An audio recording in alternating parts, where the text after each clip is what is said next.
Okay, so it's 9:40, so I'll start with the lecture. I hope everyone can still hear me properly. Good morning, everyone. Welcome to your last lecture of the week. So I'll be continuing from where Prof. Coulter left off on Tuesday, which is abstraction. Okay, so abstraction is basically based on separating design details from usage, right? So that's the basic idea behind abstraction, right? And this applies to everything. So not just programming, for example, right? If, for example, you think about, let's say, like a TV or like your smartphone, right? Or even your computer, like because it has an operating system, right? So if I am, for example, using, Adobe as my PDF reader, there are things that I can do. For example, I can interact with the user interface. I can click on stuff. I can type. I can do many things, but I don't really know what happens under the hood, right? I don't know what happens underneath or in the background, right? I don't know how the application actually allows me to achieve all of these things that I'm able to do just by using my mouse and my keyboard, right? And that is an example of abstraction. Abstraction just means that the details of how something happens are hidden away from the thing as it happens, right? Or from it happening, right? So it means that you are separating the logical properties, which, for example, is like clicking around and what I'm allowed to do in this application. You're separating all of that from the implementation details, right? So you're separating it from how it actually happens in the background, right? So that is an example of abstraction. So with code, it's the same principle, right? So you have actually done abstraction to a certain extent, but it was not really like at the scale that we're going to speak about it now, right?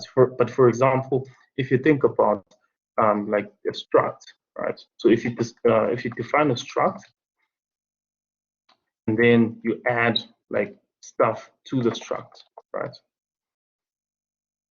In columns and so forth, and then like you're in the main function, and then let's say in your main function, for example, then you create a struct, right? Then right. So here you only have one thing that is called a struct, right? But this struct actually has, for example, like variables or fields inside of it, right, that contain data, right? But when you are outside of the struct, you don't immediately see everything that is inside of the struct without actually like accessing the struct itself, right? So that is an example of abstraction, right? Or with a function, for example. If you create a function, okay, so I will get on how it's different from encapsulation moment. So we use encapsulation to achieve abstraction. So I think that's the way to think about it, right?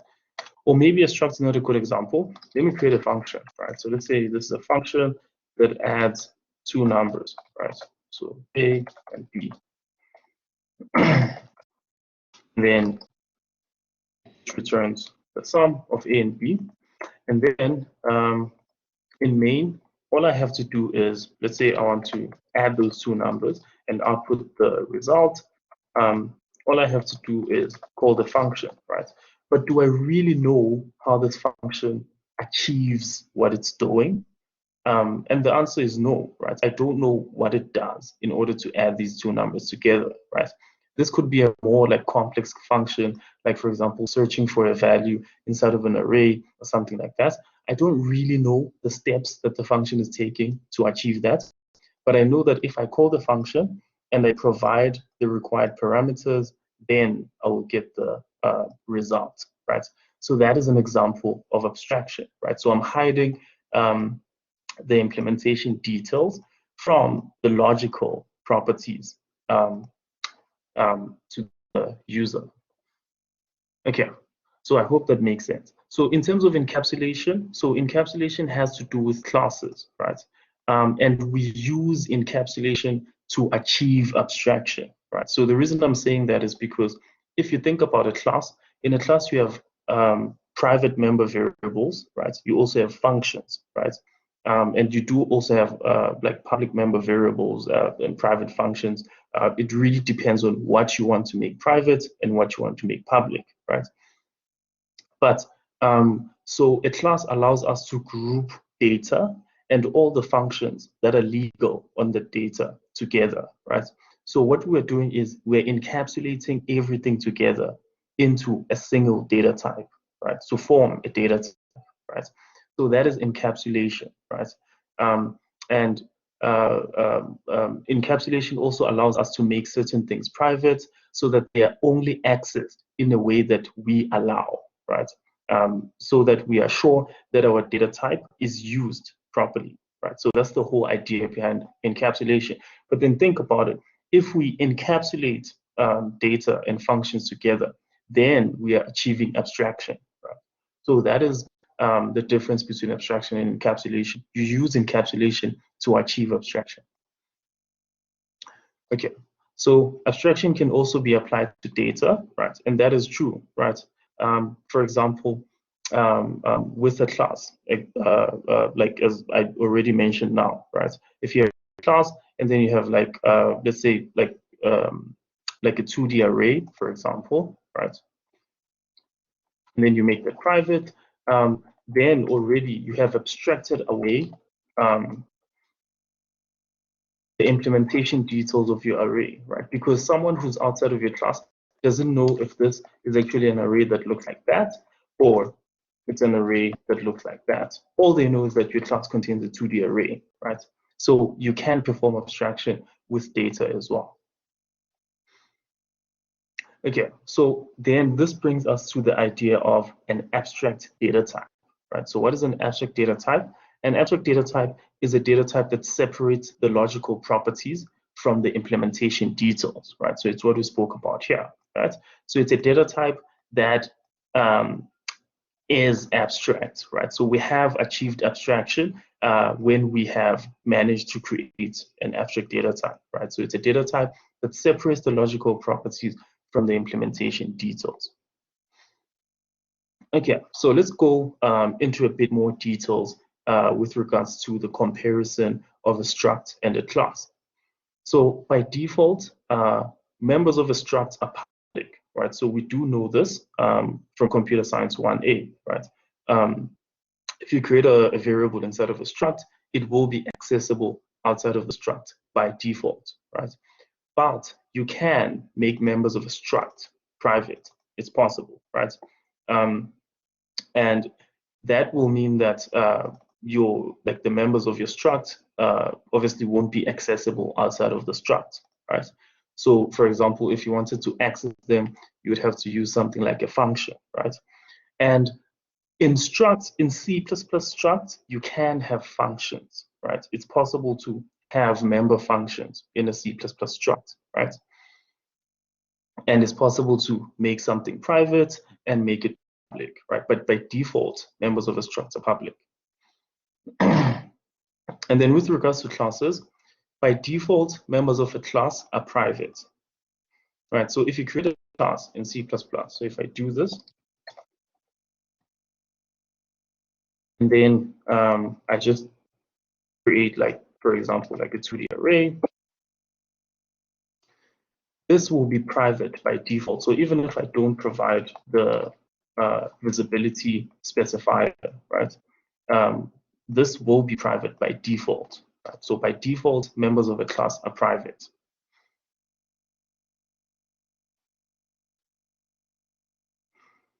C++ only has structs for backwards compatibility with C.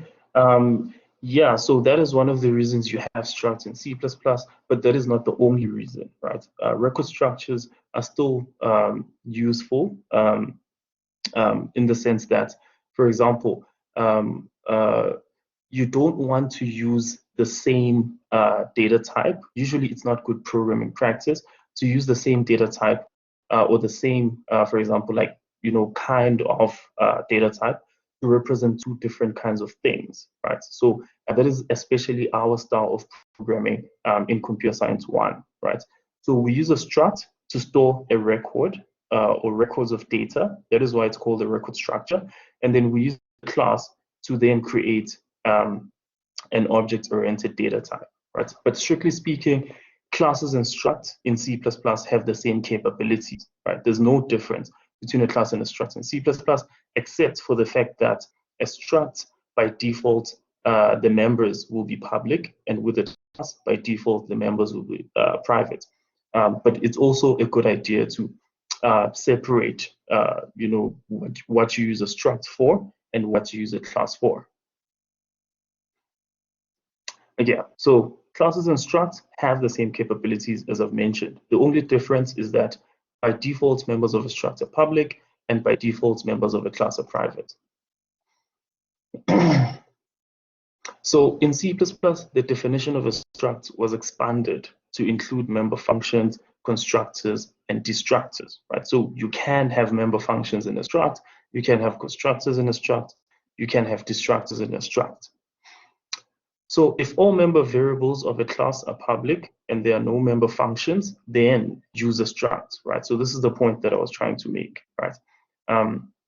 If you have a class where you want to make all the member variables public, right, and you don't have member function, then it's better to represent that with a struct, right? So that you have a separation between the purposes of a struct and of a class, because that also promotes readability in terms of your applications or your programs. Okay, so let me just look for questions. Okay, there's no questions. Okay, so then let's move on to the whole idea behind information hiding. So information hiding means that you are hiding the details of the operations on data, right? And that is true, right? So for example, we did see that with like our tutorials this week, when we created a UJ image, and then we did stuff like, for example, including a private 2D array as part of the member attributes. And then what we did was then we regulated how a user of our UJ image was able to access our 2D array, right? So the details of how we modified our 2D array was not visible to the, like outside of a class, right? It's only, it can only be accessed by anything that has access to the class, but it can be accessed outside of the class, right? So we hide the details of the operations on the data. And then we also have a header file that contains the specification details, right? And then by now, you guys know that a header file has the .h extension, right? And then we have the implementation file, which then contains the implementation details, and whose file extension is .cpp, right? So usually, when, for example, like you create, some kind of application programmer interface or like a library for people to use, what you will do is you will share the header file with them, but you won't share the CPP file with them, right? And then what you will do is you will convert the CPP file into another form. For example, you can make it like a DLL, right? Which is a dynamically linked library. And then in that way, people will never have access to the implementation details of your class, right? They'll only know from the header file, for example, what the class looks like and so forth, but they will never have the implementation details with regards to the functions that are operating on the class. So in the header file, then you include function prototypes and comments that briefly describe the functions, right? And then you also specify preconditions and post conditions. Okay, so there's a question. Am I correct to assume that such concepts and principles make us valuable, apart from the degree? from people who simply know how to code. Well, to give you an honest opinion, I believe that apart from what we teach you, the most important thing is for you to also like perform, like do proper research and always rely on like valuable or rather like verifiable sources, right? For example, like a lot of people or a lot of programmers might look at like YouTube videos and like internet articles that don't have authors and stuff like that, where you know like you might be shown how to do something, but it's different from when, for example, you would go to like a C++ website, right? Which was written by people who actually created the language, and then you read the documentation from there, right?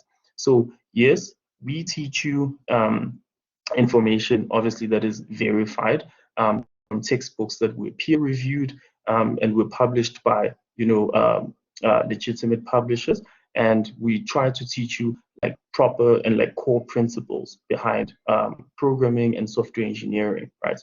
But also, after you get your degree, for example, right, it is your responsibility to make sure that the information that you get, right, or where you get documentation and help, even in general, right, is from verifiable sources. I always encourage students to use like sources like, for example, C++.com, right? If you want to learn about how a function really works, or rather a certain header file in C++ and so forth, rather go to that website because then you know that the documentation from there is much more reliable. You can also use W3 Schools, for example, right? But avoid things where people cannot, take credit, or there's no author, or it's not published, or something like that. So very important. Okay. So, and also just to, on the note of principles, remember this semester, the whole purpose of what we're teaching you is for you to understand object orientation, right? So we are introducing you to object orientation and abstract data types, right?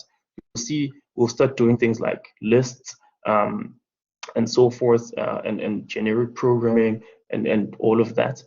So we're trying to teach you object orientation, and we're also trying to teach you how to master or use abstract data types, right? So it will all be about abstraction, basically. Okay, so the implementation file must include the header file via the include statement. We already know that. So you, in the include statement, user-defined header files are enclosed in double quotes, right? So for example, if you're including your own header file, then you use like double quotes. And then if you're obviously including a system-provided header file, then you use angular brackets, right? So then if you're including, for example, certs, right, C asserts, then you use angular brackets. All right. So then we did speak about the fact that when you comment on your code, it's also a good idea to specify preconditions and postconditions, right? But what is a precondition and what is a postcondition, right? So a precondition is a statement that specifies the conditions that must be true before that function is called, right? So in your comments, you then specify that in order for you to call this function, right, these conditions must be true, right? And then a postcondition is a statement that specifies what is true after a function is completed, right? So then, for example, a precondition could be, in order to call this function, let's say if we go back to our function for adding two integers together, then the parameters to this function must be two positive integers. Let's say your function only adds positive numbers and not negative numbers, right? Then a precondition could be this function only accepts two positive integers, right? And then a post condition will be a statement that specifies what is true after the function call is completed, right? Then that would probably be something like, so when this function is done executing, it will return the sum of the two numbers as a whole number, right? Well, in this case, since you provided integers, the sum will also be an integer. Yeah, and then let's go to static members of a class. I have had a few questions from students about static members, so I really hope that this discussion will provide a bit of clarity with regards to why we have static members in a class. Okay, so you use the keyword static to declare a function or variable of a class as static, right? A public static function or member of a class can be accessed using the class name and the scope resolution operator, right? So I actually want to demonstrate this, right? So what I'll do is I'll create a class, and because of time, I won't create a header file. I'll create a class, actually, just do that. So let me create a header file. So my lib.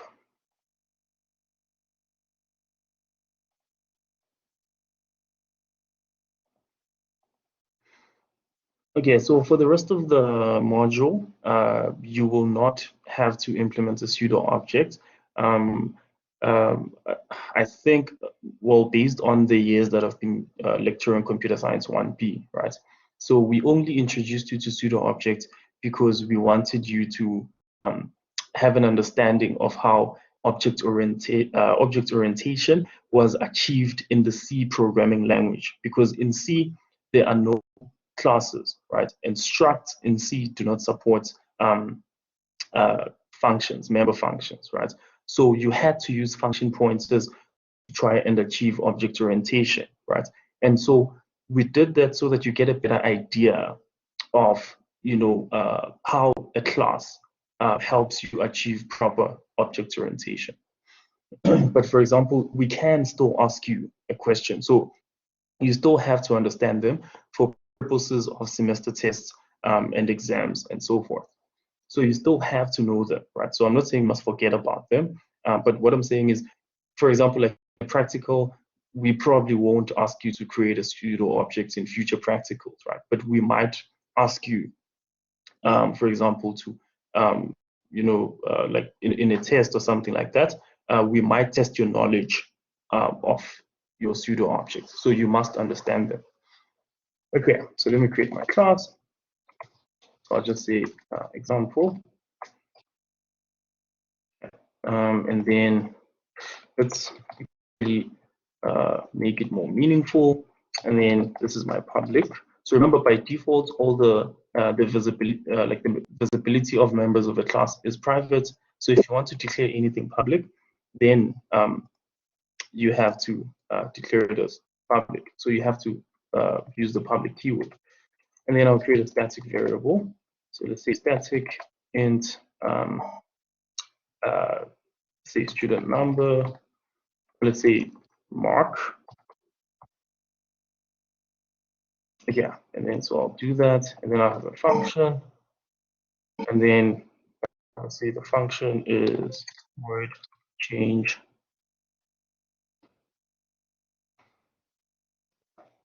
the mark, right? And then so that's my header file. Then I'll create my CPP file.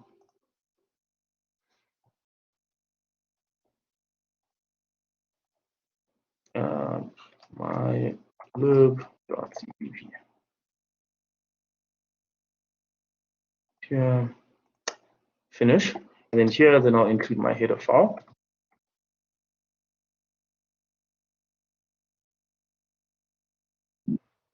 And then let's create a namespace.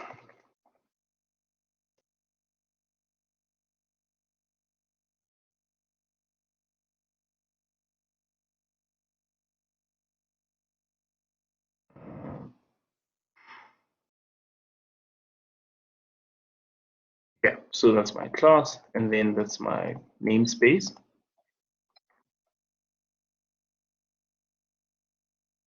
Okay, and then now, then I will say we have also a constructor, and then I will have my constructor.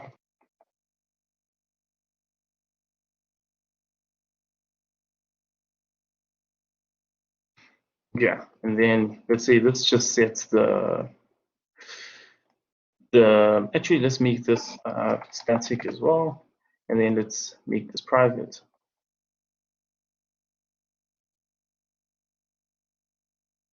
Yeah, so now I have this static int exam mark, and then I have this static void which changes the exam mark, right? So I just want to show you guys why we have the static keyword in C++ or in any other programming language. One of the reasons we use static variables or like static member functions and member attributes. Okay, so let's set the student number. So let's, oh no, exam mark. Exam mark is, let's say it starts at 0, start of the semester, and then I have the change exam mark.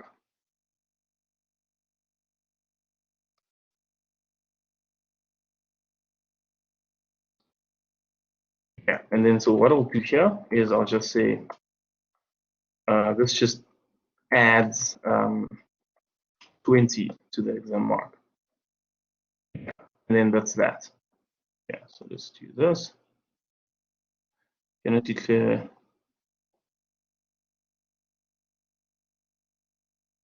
static linkage. What am I doing wrong?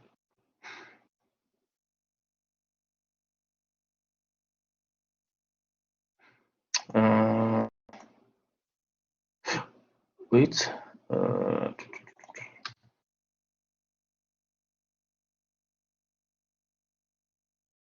Find reference. Why?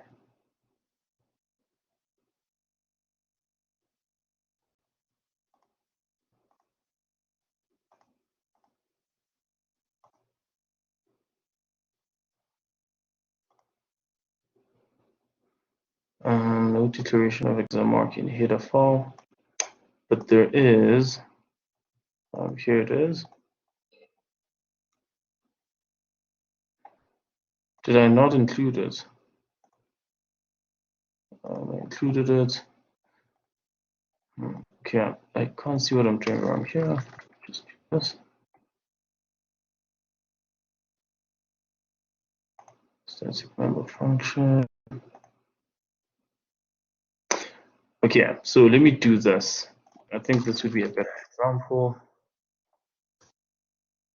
Let me make this static.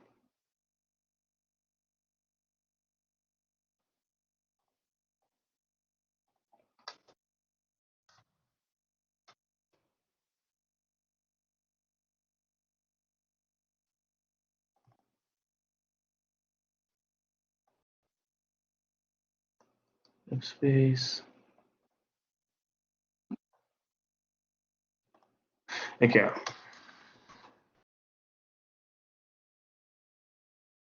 I really don't want to now. Just this because of time, let me just do this. So I'll just do something very, very straightforward. And then like I'll show you an example of a static attributes separately. Let's say print message. And then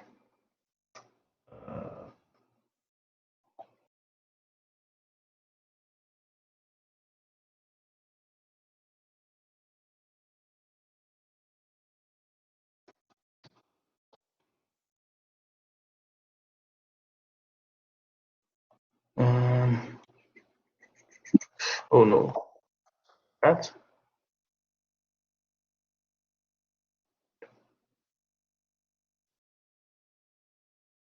Void.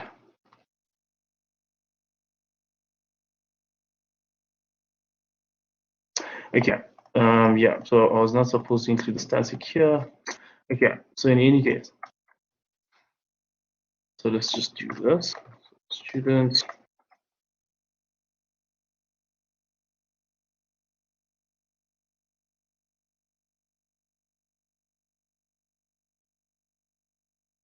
Include pilot.h. Yeah, and then so I have the student. So it should be print message.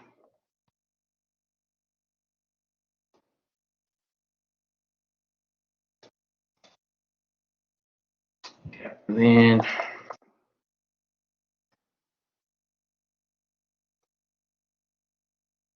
namespace standard.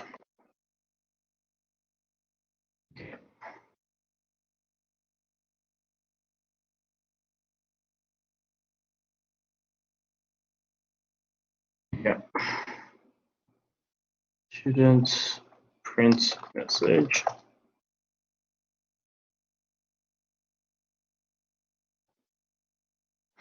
Yeah, so as you can see here, I did not have to create an instance of the class, right? So I didn't have to do something like student, obj student, and then say obj student dot print message, right? I didn't have to do that, right?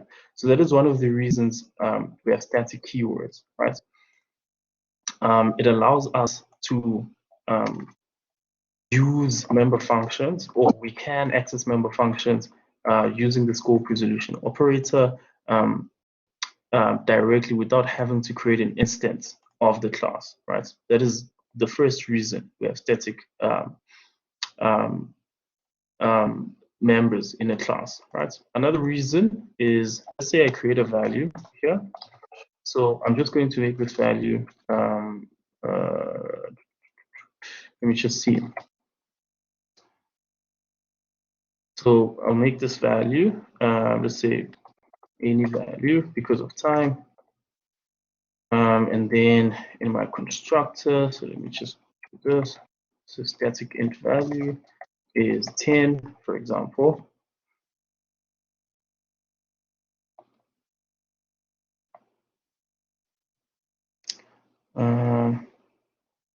Oh yes,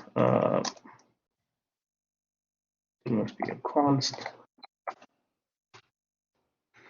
Yeah, do this.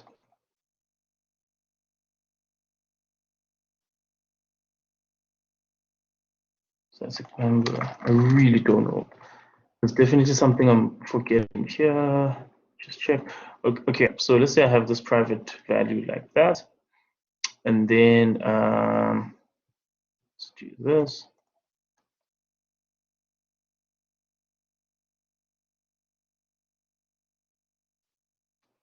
Value y.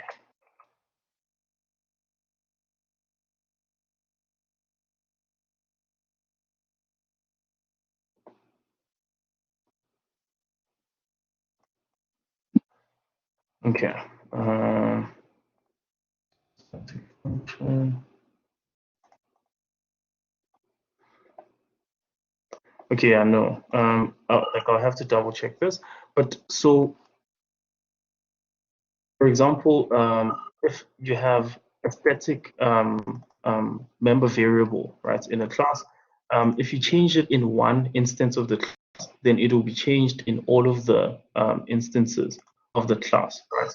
Which means that all of the instances of a class are basically referencing the same copy of that value in memory, right? So that is another purpose of having static memory variables. But because of time, I will not try and figure out what it is that I'm doing wrong here. Okay. But like, so I think just to avoid confusion, I'll just fix it and then I'll upload it to Eve. Okay, so static member variables of a class can exist even if no objects of that class type exists. So that is what I was trying to show you guys here, right? So it can exist even if you don't create an object of the class. Okay, let me just check for questions. Okay, yeah, I will upload the code.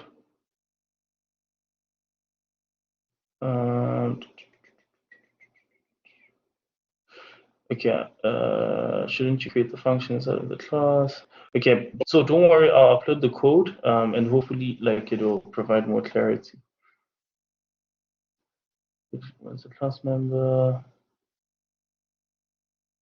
Yes, that is true. So C++ tries to enforce you to make static members constant, especially if you assign a value, like if you initialize them at the start.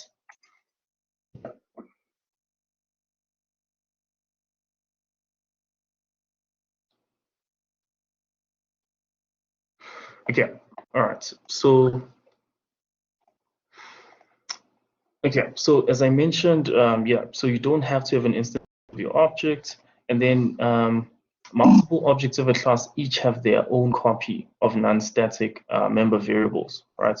And that is true, right? If I make this non-static, so if I do that, then what will happen is when I create a student object here, and then I create another student object, and what will actually happen is both of these will have their own unique copies of this value here, right? Which means that if I change it in this object, it will not change in the other object. But if it was static, if I changed it in this object, then it would change in the other objects as well. Okay, so all objects of a class share any static members of the class, right? So anything that is made static inside of a class is shared amongst all of the objects of that class. So that is why we usually, when we have like something like constant, if we have class constant, then we will then make them static, because what we want to do is, it's pointless to have many copies of the same thing, right? If it won't change ever, then rather make it static so that you don't have to create a unique copy of it every time you create a new object.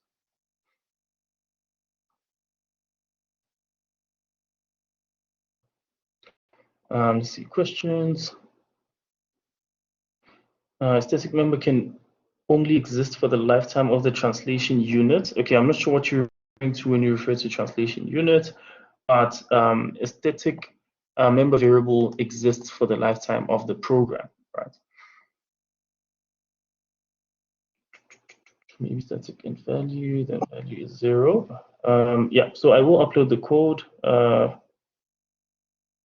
Okay, so is static different from const? Yes, static is different from const, because remember, const means that the value will not change. Static means that only one copy of the value exists.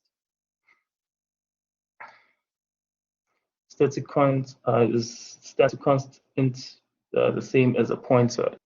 So pointer is identified using an asterisk. So, and the pointer is basically a variable that points to a memory location. That's all that a pointer is.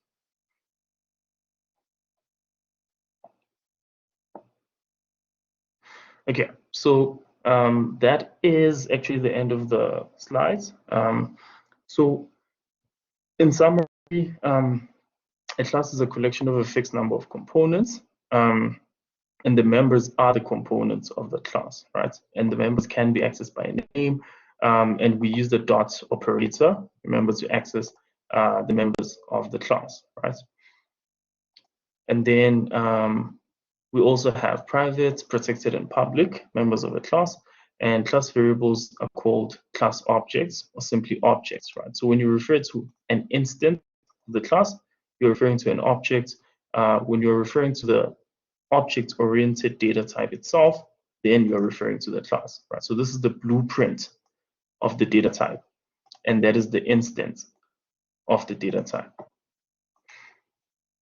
Okay.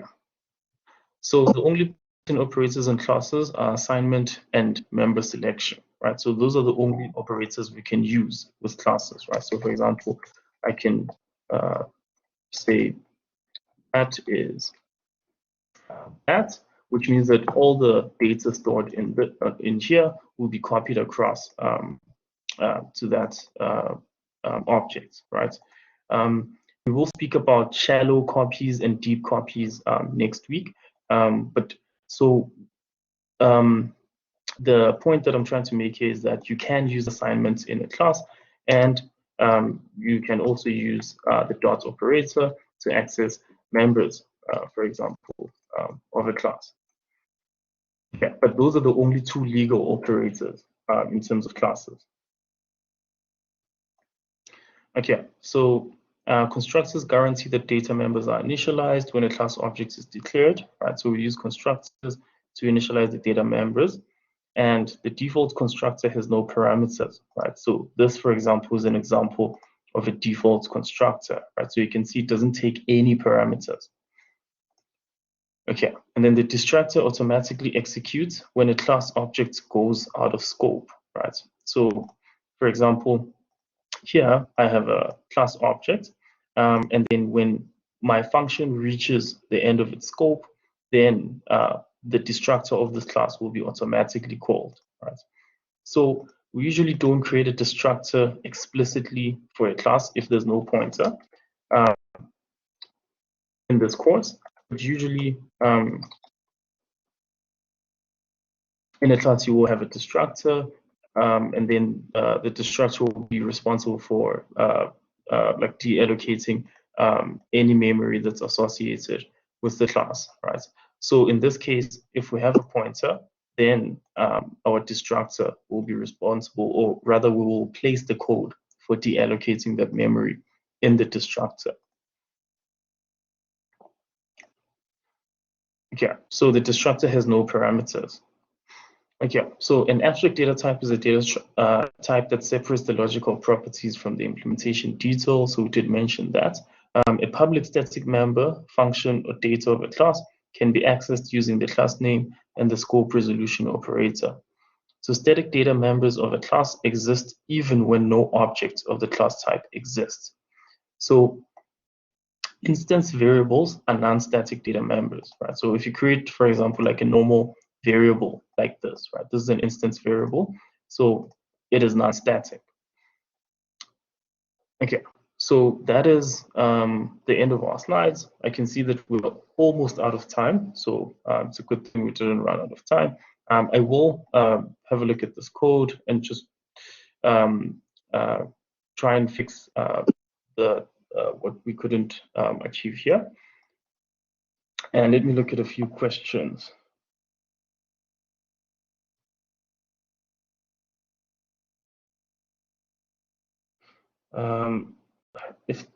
If the error says primary expression, what does that mean in C++? Okay, well, you would have to give me more context with regards to that. It could mean a lot of things.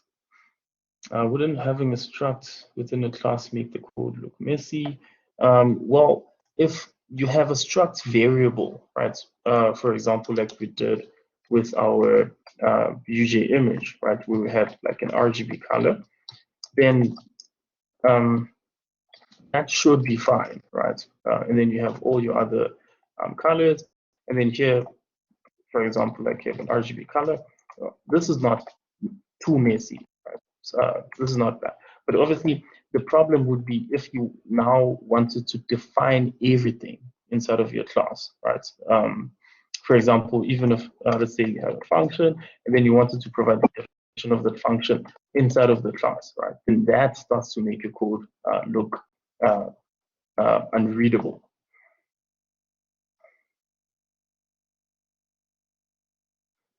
Okay, so you can abstract just as well to them outside of the class. Generally, yes, okay, that is true. So a destructor is only for pointers. Yes, we only use destructors when we have pointers in our class. That is true. And when you have a pointer in your class, you also need to have a copy constructor, right? We will speak about copy constructors as well.